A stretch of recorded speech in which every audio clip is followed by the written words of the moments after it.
நாடு நினைக்கிறது ஓனா எழுதலாமா? இஸ்லாமியர்கள் பிரச்சனை என்று நீங்கள் வருத்த வருகிறீர்களா?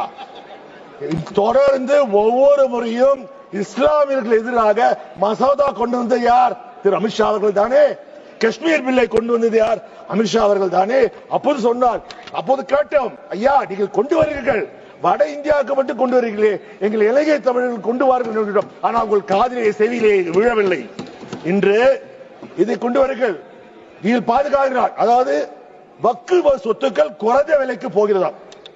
என்ன கஷ்டப்படுறா பாருங்கள். வக்கு சொத்துக்கள் குறைந்த விலைக்கு கொடுக்கிறார்கள். நீங்க உங்களுக்கு வந்தால் ரத்தம், எங்களுக்கு வந்தால் தக்காளி சட்னியா? நீங்கள் ஏர் இந்தியாவை விற்றீர்களே, அது அதிகாரப்பூர்வமாக 16,000 கோடிக்கு ஏர் இந்தியா விற்றீர்கள். ஆனால் நீங்கள் கட்டிய கடன் 63,000 கோடி கடனை நீங்கள் கட்டினீர்கள். அது மட்டுமா? உங்கள் நண்பர்களுக்கு அதானியா இருக்கட்டும், அம்பானியா இருக்கட்டும், அவர் கடனெல்லாம் தள்ளுபடி செய்தீர்களே. 4.5 லட்சம் கோடிகளை அதிகாரப்பூர்வமாக நீங்க செய்தீர்களே. அப்பொழுது நீங்க அதுக்கு ஒரு கொண்டு வர வேண்டுமா? இப்பொழுது சொல்லுகிறார்களாம், எங்கள் தமிழ்நாட்டிலே வக்ஃப் போர்டு சேர்மனாக ஒரு பெண் இருந்திருக்கிறார். இப்பொழுது கூட எங்கள் தமிழ்நாட்டு வக்ஃப் போர்டுல 2 பெண்மணிகள் இருக்கிறார்கள். அது ஒரு பெண்மணி யார் என்றால் தமிழ்நாடு முஸ்லிம் லீக் தலைவர் அப்துல் சபாதின் பெண். அவர் முன்னாள் எம்பியாக இருக்கிறார். இந்த பிரச்சனை பெண்களை பற்றி நீங்கள் பெருசா இல்லை, ஏற்கனவே வக்ஃபிலே பெண்கள் வந்திருக்கிறார்கள்.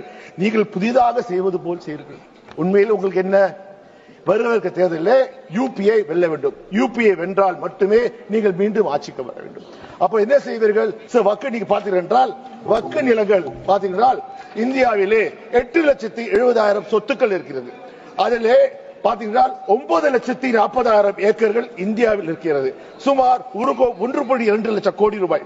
அதில் 25% சொத்துக்கள் இங்கே இருக்கிறது, உத்தரப்பிரதேசத்தில் தான் இருக்கிறது. அப்பொழுது விட்டுவிடுவீர்களா? இன்று இஸ்லாமியர்கள் எதிர்க்கிறீர்கள், அடுத்த யாருக்கு செல்வீர்கள்? பார்த்தீர்கள், நீங்க வாஜ்பாய் இருந்த போது ஒரு இஸ்லாமியர் அமைச்சராக இருந்தார். இப்பொழுது ஒரு இஸ்லாமியர் கூட உங்கள் நாடாளுமன்ற உறுப்பினராக இல்லை.